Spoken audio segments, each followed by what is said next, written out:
Munnayuganda ebipya byongedde okuzuuka ku bulumbaganyi obwakoleddwa ku Pastor Aloysius Bujingo owa House of Prayer Ministries oba Kananirandi.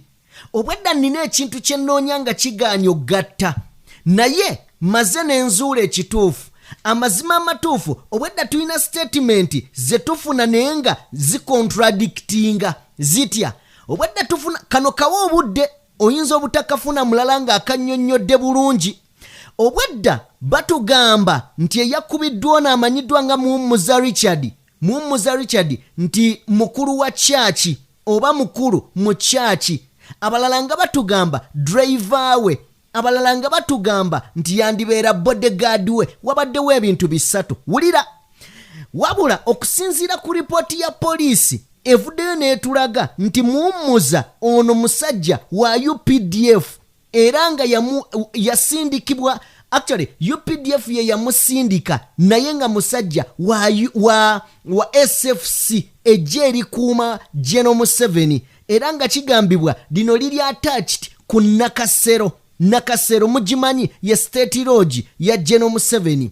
Wuliriza, okusinziira ku General Muhoozi Kainerugaba yavuddeyo n'atugamba nti nno mukwano gwange Pastor Bujingo, a strong supporter, omuwagizi waffe asinga, yalumbiddwa ng'ali ne mukwano gwe. Wuliriza, ng'ali ne mukwano gwe omu ku memba mu chachi yattiddwa abatugumbuzi oba abatemu abatannaba kutegeerekeka. Mu ngeri y'emu n'agamba nti ono Pastor Bujingo yalumiziddwa ku mukono gwe ogwa right. Wuliriza bulungi, obwedda waliwo ekintu ekitagatta. Omusajja ono eyabadde ne Pastor Bujingo musajja wa SFC ava mu gye oba SFC kyekitongole ekikuuma General Museveni. Kyekitongole ekikuuma General Museveni. Njagala kuddayo olabe nti oba oliawo waliwo ekintu kye batukwese. Ffenna abakuba wololo waliwo abasajja wano omuzannyo gwe batuzannya. Ntandise okukkiriza nti wano wandibeerawo akabaddi akagenderere. Wuliriza, ampuliriza, njagala tugende mpola. Nzikiriza nsooke nkubuuzeeko nti gyebaleko gyonna gy'otusizaako engalo olunaku olwaleero kano katukannyonnyoke. Omukutu oli ku DPTV Uganda and of course yenze Sajjime abeerawo kubanga mbatuusaako ebintu eby'enjawulo. Abaffe abantu abatwala obudde okunoonyereza mubawe ekitiibwa. Lwaki? Nti singa oba oliawo abaana tebaatutte budde kunoonyereza na kukompeyalinga ripooti ya poliisi ne bagenda ne banoonya n'ebikwata ku musajja ono, poliisi oba oliawo tebanditugambye mazima. But finally bavuddeyo ne batubuulira okusinziira ku Major Jimmy avuddeyo n'agamba nti kituufu oyo musirikale waffe. Naye nga tetunnaba bitukako ebyo byonna katusooke tutunuulire statement ezasoose okufuluma. Wuliriza, kansooke n'eya General Muhoozi n'endowooza katusooke n'eya poliisi. Okusinziira katwogere ku brief facts okuva mu report eya poliisi. Poliisi yagambye nti victim yabadde ava ku Sauti Media oba Sauti TV station ng'ali ne driver we. Wuliriza, bayise ku Northern Bypass. Bwe batuuse ku Northern Bypass ne bakyusa. Kakati ekyakubisizza ono gwe bayise driver ate nga weesefusa amasasi amangi bakyusizza. Okusinziira ku ripooti ya poliisi bakyusizza. Pastor Bujingo n'ajja n'avuga. Bwe yazze okuvuga ono n'atuula. Owuliriza, kakati abazze okukuba Pastor Bujingo bo babadde bakimanyi nti ono tavuga, bavuga muvuge. Owuliriza, bwe bakubye amasasi babadde bamanyi bakubye Pastor Bujingo. Kumbe yabadde akyusizza nga yali mu kuvuga, ono nga yazze mu mutto ogwa co-driver. Ntegeerekeka nzija mu ripooti ya poliisi. Kakati wano ate nzija mu katuuso ke batugambye ka brief facts. Wano byonna nga bigenda mu maaso njagala owulirize. Poliisi yagambye Muwummuza Richard M/A UPDF officer attached to SFC, attached to SFC. SFC Nakasero deployed to guard Pastor Bujingo. Uliriza nti wa UPDF ali mu kitongole ekya SFC era nga bamudeployinga kuva Nakasero. Kitegeeza Mwami Museveni wano ye yadeployinga oba ye yalagira kale yawe ebiragiro kubanga obagamba Nakasero. Of course Nakasero tumanya Mwami Museveni ye yadeployinga onajenga bodyguard okuuma Pastor Bujingo Aloysius as a bodyguard. Wuliriza wano njagala mbuze ekibuuzo bannange twatuuka ddi ku level ng'omusumba abeera n'omukuumi bodyguard ali ku level eya SFC level ekuuma General Museveni. Kale katukyogere nga bwe kiri omufuzi w'eggwanga. Owuliriza wano wenkugambira abasajja ne bwe bayimirira ne bavuma, abasajja ne bwe bayimirira ne boogera bye baagala, amazima gali nti abantu ababeera ku nsegere babeera banene, babeera b'amaanyi.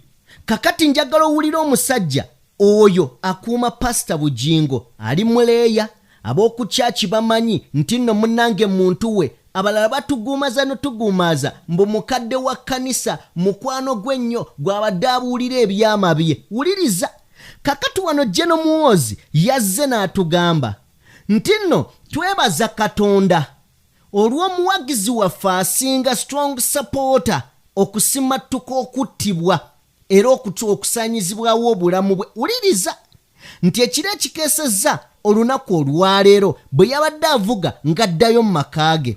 Okusinziira ku mwogezi wa poliisi yavuddeyo okusinziira ku General Muhoozi yavuddeyo n'ategeeza nti twetaaga mu bunnambiro bakole okunoonyereza ebitongole by'okwerinda era tugenda maaso n'okuba nga tubiteeka ku nninga mu bwangu obw'ekitalo bikole okunoonyereza n'amateeka gakolebwe nga bwe kyetaagisa okusobola okuzuula baani ate mu bunnambiro oba mu mangu ababadde baagala okusaanyaawo obulamu obwa Pastor Bujingo. N'agattako wano n'atugamba nti nno batubuulire bakrimina abo ababadde bagezaako okumutuusaako obuzibu, amateeka gakole. Bwe babanga ba ADF, wuliriza, bwe babanga ba ADF babatubuulire. Bwe babanga si ba ADF nga bwe buno bu shadow groups, wuliriza bulungi. Bwe bubanga buno bu shadow groups kikyabategeeza oyinza obutakitegeera. Shadow groups bwe buno busobi nga olaba basobi we baali nti sobi eyo shadow group baba bagimanyi naye ng'emirimu gyekola gya kisiikirize beewaayo bwewi naye abyogedde wano bakimanyi. Oba shadow groups nazo zirondoolebwe. N'agamba twetaaga ansa mu bunnambiro, twetaaga ansa mangu ddala nnyo. This is the second attack on our supporters in the last 8 months. Nti guno gwe mulundi ogwokubiri oba ye muwagizi waffe owokubiri mu myezi 8 akubiddwa amasasi oba afudde mu nfa y'emu. Agenze maaso ebirala sijja bigenda wala kozi tebirina nnyo makulu. Kaliko mbadde njagalamu oyo ye General Muhoozi. Wuliriza byonna nga bigenda mu maaso. Nina akatambi ke nnabadde ndaba oba katusooke tulabe kino ekikakasa nti amazima amatuufu gali nti ono omusajja wa SFC finally bamaze ne bamukkiriza. Naye n'ekirala kye ngenda okulekera nga sinnaba komawo nga nkwakana akatambi, njagala oddemu weebuuze emmotoka ya Pastor Aloysius Bujingo eri ludda wa? Kubanga tuwali munnamawulire yavuddeyo n'alaga ekifaananyi ky'emmotoka mu mbeera mweri we baakubye amasasi. Njagala nakyo nga bwe nkomawo nkwakana akatambi kifumiitirizeemu. Yes, I can confirm to you that Corporal Muhumuza Richard is a soldier of SFC and he has been working with the Pastor Bujingo on deployment spanning, I think, close to about 9 months. And of course, he met his fate yesterday. And this is very unfortunate to us and to the UPDF fraternity. Corporal Mumuza died, and of course, we are saddened by this. And as a result, the investigative arm of the army, together with the police and also other security agencies that do investigations, including even our investigative arm of SFC, have launched investigations, of course, to find out what could have transpired. Because at this point, we don't know exactly what happened. And when this is known, and I believe the public will be informed accordingly of what transpired. So let us leave it to them to investigate, and I believe some clues will be found within the couple of days to come. Okay, ako ke katambi. Wabula emmotoka ya Pastor Lozias Bujingo ekye kibuuza abantu babadde tebakibuuza bangi nti bw'ojja siini zonna ze tuzze tulaba kubattira abantu n'ekirala poliisi etugambye nti yagenza okutuuka mu kitundu nga tekyasobola kuŋŋaanya obujulizi dwaki abantu babadde bamaze dda okulinnyawo. Ompuliriza bulungi, ye statement y'emu poliisi gyetukoledde ku bana abalumbiddwa ebijambiya ba mugaati gwa bbata munyagwa egambye nti siini abantu babadde bagirinyiridde kitegeeza ripooti temugisuubira teriiyo. Ripooti tegenda kubeerawo. Kakati ne kano njagala okawulirize. Omukulu amanyiddwa nga Mulyannyama ye w'Amakindye ndowooza ali ku LC5 yabadde ku mukutu ogumu n'agamba tubeere siriyasi. Omusajja ng'essasi likombye omukono likutta omukono kale likombye n'ofuna obuvumu obutuula ku steering odduke mmotoka ogende e Mulago. Njagala mufumiitirizemu kantu ako, njagala ne kano tukawulirize, akatambi kano tukawulirize. Naye kyekiri kye nagambye mu katambi kali ak'okumakya nti lowooza okusukka kulowooza, wano waliwo ekikusike ekiri emabega w'akabenje kano. Abaffe emmotoka ya Pastor Bujingo eri ludda wa? Omukono guno gwonna pulasita okitegeera, era omuntu gwe bakubye essasi afuna atya amaanyi agavuga emmotoka kubanga essasi abakubiddwa bonna olaba Jeno Katumba wamala yalaajana bamutwale nga tasobola kuvuga. Kakati Jeno tiyasobola kuvuga, Bujingo yasobodde ogivuga.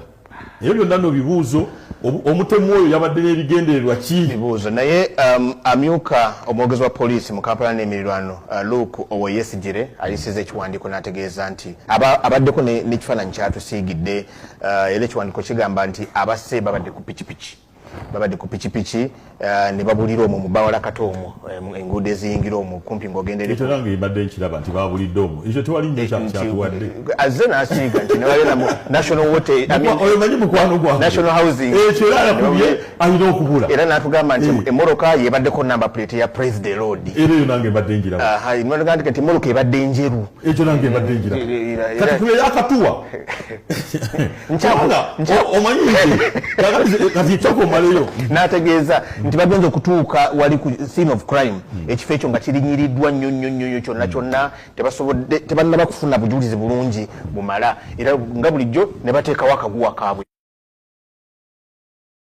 Ebyo byonna bitubuulidde mu kiwandiiko kakati ekya Bujingo kyawukana n'ekyange nti Mulyannyama ajjidde mu suuti kuba jjo nayambadde emmotoka ya Bujingo fena tugimanyi era eriko ekigambo ekyo Praise the Lord okitegeera. Bujingo atera okwambala kazo ekyo tukiŋŋamba okitegeera. Ekyokubiri era omutemu yenna yabadde alina okubulira mu naasana era ku pikipiki kakati tannabaako kyatugamba kyawukana nti naye ekifo kirinnyirirwa nnyo okulinnyirirwa obwangu kubanga kati bino byonna byebizibu bye tulina nti minisita omu oba omukulu wa NRM aba n'abasirikale era oba omuyise mugabe Mulyannyama kye yamugamba aba n'abasirikale minisita alina abasirikale 5 awaka oba 4 bale kayunga yawaka oba basanga naye n'atambula n'ab'okudda mu kabini mukaaga abakulembedde abali emabega bonna ddabo kabini oba okulembedde abo nno yasembayo gwe nkugamba mukaaga state means of state mukyala we alina omusirikale amutambulira pisto obalaba ku gundi ku akasiya abaana be bali mu luwummula omuwala n'omulenzi alina amuwerekerako kuwuga oyo minister of state togenze ku minister kakati omuntu omu oba amaka gamu gaba n'abasirikale nga 15 ne bakwata police post yaffe mu Nabisaalu oba ekiwaatule ne bajjuwa abasirikale aba ekyalo kirimu abantu 10,000 woba oyagala okukakasa kyenkugamba ku Mande webabeerayo cabinet beera ku express abasinga basula wano Ntinda oba wali kubayita okwate kamera olabe ezigenda Entebbe oba woba ogenda ku kisaawe olengere wali we babawo okupaakinga nga bagenda mu cabinet ojja kakasa kyenkugamba kakati osigire ekyo takimanyi nti awe Nansana wasaanawo abasirikale 10 aba pikipiki